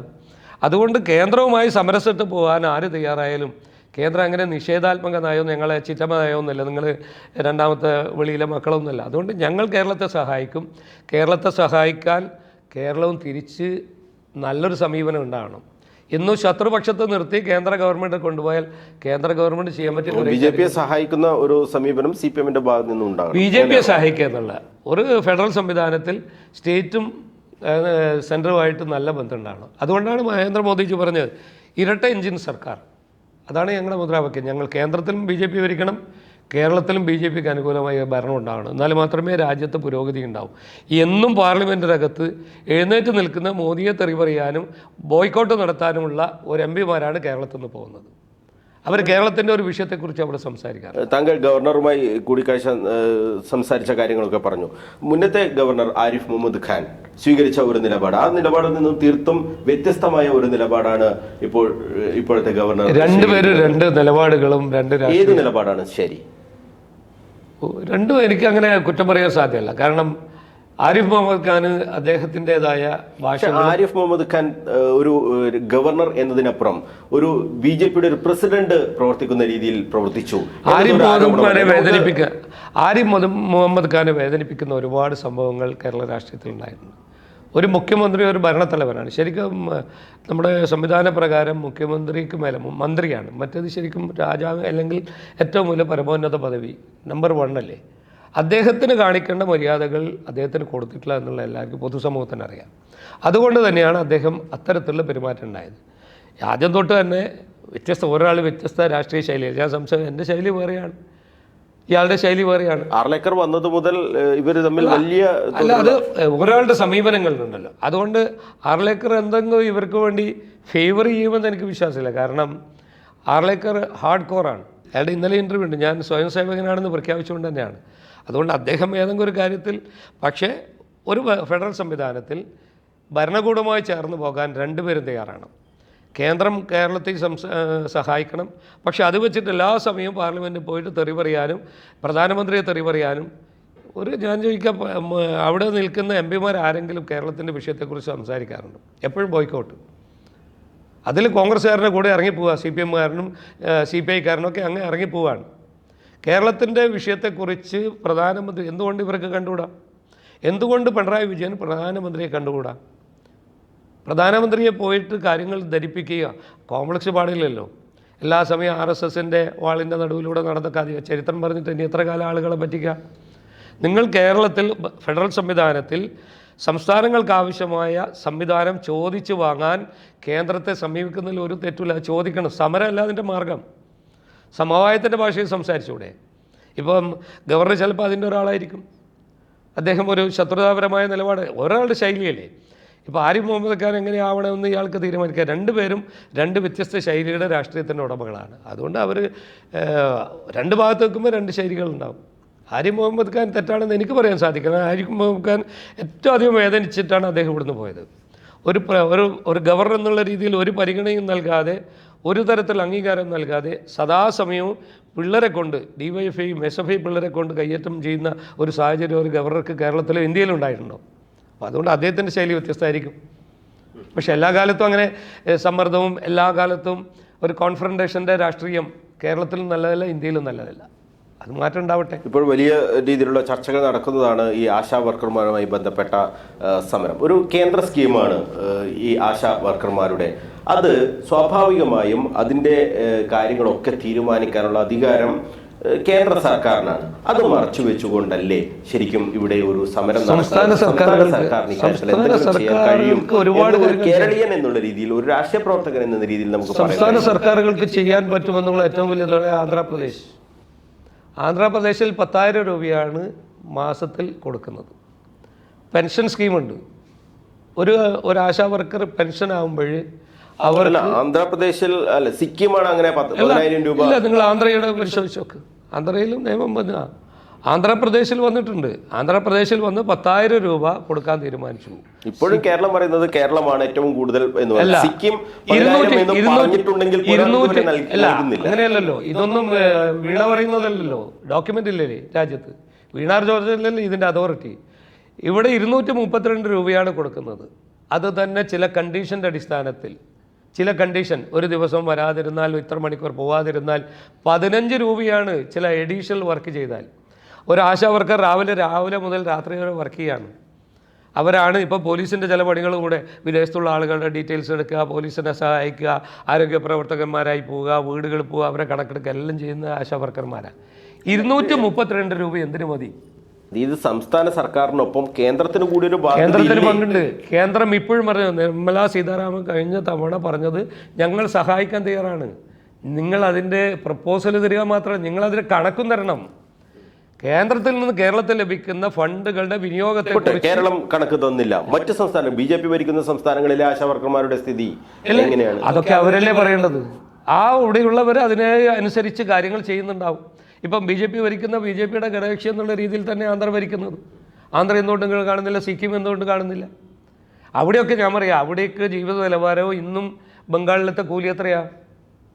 40 കൊല്ലം ഭരിച്ച ബംഗാളിൽ CPM ഭരിച്ച സ്ഥലത്തെ കൂലി എത്രയാ? ഇന്നും 200, 300. അതുകൊണ്ടാണല്ലോ അവിടുത്തെ എല്ലാ നേതാക്കന്മാരും ഓടി വന്ന് ഇവിടെ കെട്ടുപണി എടുക്കുന്നത്. അപ്പോൾ അത് ഓരോ സ്ഥലത്തും ഓരോ വ്യത്യസ്തം. പക്ഷേ കേന്ദ്രം സഹായിക്കാൻ തയ്യാറാണ്. ആശാ വർക്കർമാരെ ഒരു തരത്തിലും കൈയൊഴിയാൻ കേരളം തയ്യാറാവരുത്. തമാശയൊക്കെയാണ്, അവരെ തമാശയൊക്കെയാണ്, അവർ പാട്ടപ്പിരിവുകാരാണ്. പാട്ടപ്പിരിവിനെ ഭയക്കുന്ന ഒരു പാർട്ടിയായി മാറിയോ? എത്ര തവണ ബക്കറ്റ് പിരിവ് നടത്തി കോടികൾ സമ്പാദിച്ച പാട്ടപ്പിരിവ് നടത്തിയ ഒരു പാർട്ടി ഒരു പിരിവ് നടത്തുന്നതിനെ അപഹസിക്കുക. സുരേഷ് ഗോപി വന്നപ്പോൾ എന്താ പറഞ്ഞത്? അയാൾ വന്നു, കിറ്റ് കൊടുത്തു, കുട കൊടുത്തു, ഒരു മൊത്തവും കൊടുത്തു. ഇത്ര ഏഭ്യന്മാരായി പാടുന്നുണ്ട് ഈ പാർട്ടിക്കാർ, നേതാക്കന്മാർ. ഇന്നലെ ഒരു ശശി എന്ന് പറയുന്ന ഒരു മനുഷ്യൻ അവിടെ കടന്നു പോയിട്ട് കാട്ടിക്കൂട്ടിയ പേക്രായങ്ങൾ നിങ്ങൾ കണ്ടില്ലേ? മനുഷ്യന്മാരല്ലേ അവർ? മഴയത്തും വെയിലത്തും ഇരുന്നിട്ട് 232 രൂപ, ആ 232 രൂപ കിട്ടണമെങ്കിൽ തന്നെ ഒരുപാട് കടമ്പകൾ കടക്കണം. ഒരു ദിവസത്തെ 1 മണിക്കൂർ വൈകിയാൽ ഇവരുടെ ഒക്കെ ആനുകൂല്യങ്ങൾ കട്ട് ചെയ്യുന്ന സാഹചര്യങ്ങൾ, അങ്ങനെ ഒരുപാട് നിബന്ധനകൾ പാലിച്ചിട്ട് 232 കിട്ടുന്നത്. വീണ ജോർജ് വെറുതെ നിങ്ങൾ പത്രക്കാരെ കണ്ട് സംസാരിച്ചാൽ പോരാ, അത് നിങ്ങൾ കണക്ക് സഹിതം ബോധ്യപ്പെടുത്തുവാനും കണക്ക് കൊടുക്കാനും തയ്യാറാകണം. കേന്ദ്ര ആവിഷ്കൃത പദ്ധതിയാണെന്ന് ഇപ്പോൾ എന്താ പറയുന്നത്? നിങ്ങൾ നേരത്തെ എന്താ പറയുന്നത്? ഞങ്ങളാ കൊടുത്തതെന്നല്ലേ. റേഷൻ കിട്ടാത്തപ്പം പറയും അത് കേന്ദ്രം തരായിട്ടാണ്. ആശാ വർക്കർക്ക് പൈസ കുറയുമ്പം പറയും അത് കേന്ദ്രം, കിട്ടുമ്പോഴെന്താ പറയുന്നത്? ഞങ്ങൾ കൊടുത്തു എന്നാണ് അല്ലേ? കേന്ദ്ര ഗവൺമെൻറ് കൊടുക്കുന്നപ്പോൾ തന്നെ അതിൻ്റെ പദ്ധതി വീതം എന്നുള്ള സംസ്ഥാനങ്ങൾക്ക് കൊടുക്കാം. ഉമ്മൻചാണ്ടി സർക്കാർ വർദ്ധിപ്പിച്ചിട്ടുണ്ടില്ലേ? അതേ ഈ പൈസയായിരുന്നോ? ഈ സർക്കാർ വർദ്ധിപ്പിച്ചില്ലേ? അങ്ങനെ എല്ലാ സംസ്ഥാനങ്ങൾക്കും വർദ്ധിപ്പിക്കാനുള്ള അധികാരമുണ്ട്. പക്ഷേ ആശാ വർക്കർമാരോട് നിഷേധാത്മക നയം, അവരെ അപഹസിക്കുന്ന, അവരെ അമ്മമാരെ അപമാനിക്കലെന്നും എന്തൊക്കെയാണ് പറയുന്നത്? എന്തായാലും ഈ നിയമസഭാ തെരഞ്ഞെടുപ്പിൽ ഈ ആശാ വർക്കർമാരുടെ ഈ കാര്യങ്ങളൊക്കെ വലിയ തോതിലുള്ള ചർച്ചയാണ്. അനുകൂലമായി വരാൻ സാധ്യതയുണ്ടോ? വലിയ ചർച്ചയായി വരും. പക്ഷേ എനിക്ക് തോന്നുന്നു UDF-ഉം LDF-ഉം തമ്മിലൊരു അഡ്ജസ്റ്റ്മെൻ്റ് ആയിരിക്കുമല്ലോ. അവർക്ക് ഇതിനൊക്കെ സത്യസന്ധമായ എന്തെങ്കിലും സമീപനമുണ്ടോ? ഈ രണ്ടുപേരും ഈ ജനങ്ങളെ പറ്റിക്കുന്ന കാര്യത്തിൽ തുല്യമാണ്. അതുകൊണ്ട് അവർക്ക് അനുകൂലമായി വരുന്നില്ല. നാളെ ഈ ആശാവർക്കർമാർ BJP-യെ സഹായിക്കുമെന്ന് ഞങ്ങൾ പറയുന്നില്ല. കാരണം അതിലിപ്പോഴും ഇരിക്കുന്നവർ കമ്മ്യൂണിസ്റ്റുകാരാണ്. എന്തായാലും അടുത്ത ഭരണം UDF-ന് എന്ന് അവർ ഉറപ്പിച്ചു പറയുകയാണ്. ഞങ്ങളൊക്കെ പറയുന്നില്ല, ഞങ്ങൾ തീരുമാനിക്കും ആരാണ് ഭരിക്കേണ്ടത്. ഒരു 3ാം LDF സർക്കാരിന് സാധ്യതയുണ്ടോ? 3ാം LDF സർക്കാരിന് ഇന്ന് BJP-ക്ക് വർദ്ധിക്കുന്നതിന് അനുസരിച്ചായിരിക്കും ആ തീരുമാനമാണ്. അതൊരു സാധ്യത തള്ളിക്കളയാൻ കഴിയില്ല നമുക്ക്. 3ാം സർക്കാരിന് അനുകൂലമായൊരു സാഹചര്യം ഞാൻ കാണുന്നത്. പക്ഷേ BJP നിർണായക ശക്തിയായി മാറിയാൽ ഈ 2 ഇക്വേഷൻ കേരളത്തിൽ മാറും. ഞങ്ങൾക്ക് തീരുമാനിക്കാൻ പറ്റുന്ന, UDF-ന് പ്രതീക്ഷ വേണ്ട. ഞാൻ പറയുന്നത് ഈ ഒരു തവണ കൂടെ UDF അധികാരത്തിൽ വന്നതിന് UDF-ലെ ഘടകകക്ഷികൾ എല്ലാവരും പിരിഞ്ഞു പോകും. കോൺഗ്രസിൽ വിശ്വാസം നഷ്ടപ്പെട്ട ഘടകകക്ഷികളാരും ഇപ്പം തന്നെ ലീഗ് ചാടാൻ കാത്തുനിൽക്കുകയാണ്. ഒരു തവണ കൂടെ അധികാരത്തിൽ മാറ്റി നിർത്തപ്പെട്ടാൽ, കോൺഗ്രസ്സുകാർക്ക് അധികാരമില്ലാതായാൽ ജലാശയത്തിൽ നിന്ന് പുറത്തു കിടന്ന മീനിനെ പോലെ ശ്വാസം കിട്ടാതെ മരിച്ചു പോകും. അവർക്ക് 2 വർഷമായി, 2 ടേമായി. കേരളത്തിലുമില്ല. ഇതുവരെ ജനങ്ങളോട് പറഞ്ഞ് അങ്ങ് വരുന്നു, അങ്ങ് എവിടെ വരുന്ന ഇനി 5 കൊല്ലം കഴിയണ്ടേ? ഇനിയിപ്പോൾ ഇമ്മീഡിയറ്റായിട്ട് വരേണ്ടത് കേരളത്തിലാണ്. ആ ഇമ്മീഡിയറ്റായിട്ട് വരുമെന്ന് പ്രതീക്ഷയായാലും ഇവർ തമ്മിൽ അടി തീരുമോ? ആര് കാറിൽ സഞ്ചരിച്ച് മുഖ്യമന്ത്രി ആവണം, ഹെലികോപ്റ്ററിൽ വന്ന് മുഖ്യമന്ത്രി ആവണം എന്നുള്ള തർക്കം ഇപ്പോൾ നടക്കുക. സതീശൻ വേണോ? സുധാകരൻ ഏതായാലും പോയെന്ന് തോന്നുന്നു. സുധാകരൻ ഇപ്പോൾ ചിത്രത്തിൽ എന്താണ് സുധാകരൻ എനിക്ക് തോന്നുന്നത് ഈ തെരഞ്ഞെടുപ്പോടുകൂടി അദ്ദേഹത്തിൻ്റെ രാഷ്ട്രീയപരമായി അദ്ദേഹം റിട്ടയർമെൻ്റ് ആയിരിക്കും. അദ്ദേഹം പിന്നെ ഒരു ഫൈറ്റർ ആയതുകൊണ്ട് അത് സമ്മതിക്കൊന്നുമില്ല. പക്ഷേ ആരോഗ്യപരമായ പ്രശ്നമൊക്കെ ഉണ്ടെന്ന് എനിക്ക് തോന്നി. ഞാൻ കാണുമ്പോഴൊക്കെ തോന്നിയാണ്. ഞങ്ങൾ 1-2 തവണ ഇപ്പം കണ്ടിരുന്നു. എനിക്ക് തോന്നി അങ്ങനെയാണ്. ശാരീരികമായി ഒരുപാട് ക്ഷീണമുണ്ട്. പക്ഷേ സുധാകരനും നിയമസഭാ തെരഞ്ഞെടുപ്പ് മത്സരിക്കാൻ സാധ്യതയുണ്ടോ? അദ്ദേഹവും സ്വപ്നം ആർക്കും ഉണ്ടാവുമല്ലോ.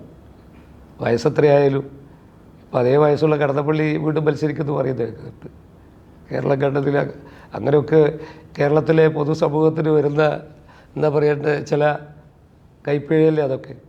നിയമസഭാ തെരഞ്ഞെടുപ്പിൽ രഘുനാഥ് BJP-യുടെ സ്ഥാനാർത്ഥിയായി ഉണ്ടാകും? ഒരിക്കലും പാർട്ടിയല്ലേ തീരുമാനിക്കുക. എനിക്കങ്ങനെ ഇത് കോൺഗ്രസ് അല്ലല്ലോ, ഇത് BJP അഖിലേന്ത്യാ നേതൃത്വം എന്ത് തീരുമാനിക്കുന്നു.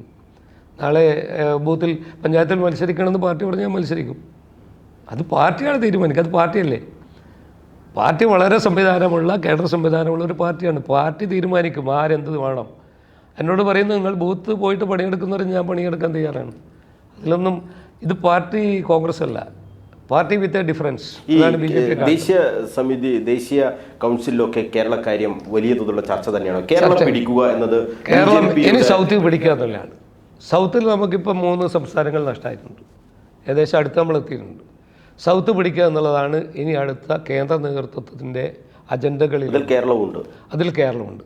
കേരളത്തിൽ ക്രമാനുഗതമായി നമ്മൾ വളർച്ചയുണ്ട്. ഏതായാലും അടുത്ത തവണ ഒരു ഭരണമൊന്നും പ്രതീക്ഷിക്കുന്നില്ല. ഞങ്ങൾ അടുത്ത തവണ നിർണായക ശക്തിയാവുമെന്നും 2031 ഞങ്ങൾ ഭരിക്കുമെന്നാണ് എൻ്റെ ഒരു പ്രതീക്ഷ.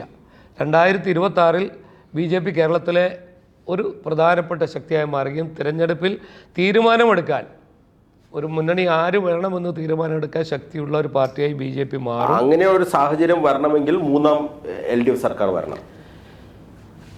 അതായിരിക്കും രാഷ്ട്രീയത്തിൽ ചിലപ്പോൾ നടക്കുക. 3ാം LDF സർക്കാർ. അതിന് അനുസരിച്ച പ്രവർത്തനം എന്തായാലും CPMൻ്റെ ഗ്രാഫ് വളരെ താഴെയാണ്. ഒരു തവണ കൂടി അവർ അധികാരത്തിൽ വന്നാൽ CPM എന്നുള്ള പാർട്ടി ഇല്ലാതാവും, കോൺഗ്രസ് തീരെ ഇല്ലാതാവും. കാരണം കോൺഗ്രസ്സിൽ അധികാരമില്ലാതെ, ശ്വാസം കിട്ടാതെ, ഓക്സിജൻ കിട്ടാതെ നിൽക്കുക. അതായത് BJPക്കും ഗുണം ഒരു 3ാമത് LDF ഭരണം. നമുക്ക് നമ്മളിപ്പോൾ കാണുന്നത് 2026 BJP കേരളത്തിൽ നിർണായക ശക്തിയായി അസംബ്ലിയിൽ ഒരു 10 സീറ്റെങ്കിലും നേടി ഞങ്ങൾ മുന്നിൽ വരും. 2031 രാഷ്ട്രീയം കേരളത്തിൽ BJP ആണ്.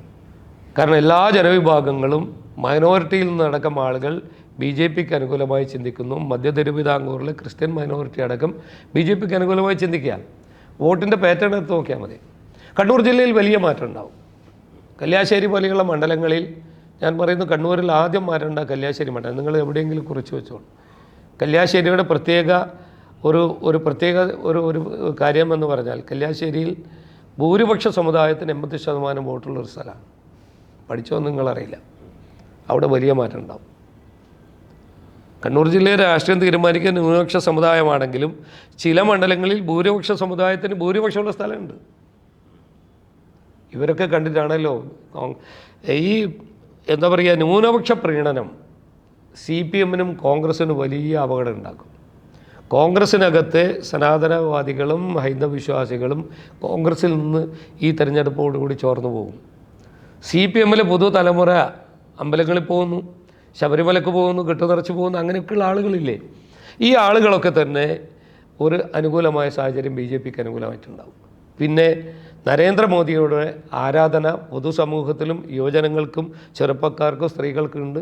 അത് നമുക്ക് അനുകൂലമായി മാറും. കണ്ണൂരിൽ വലിയ മാറ്റം ഉണ്ടാകുമോ? കണ്ണൂരിൽ 23,000 വോട്ട് CPMൻ്റെ പാർട്ടി വോട്ട് BJPക്ക് ലഭിച്ചിട്ടുണ്ട്.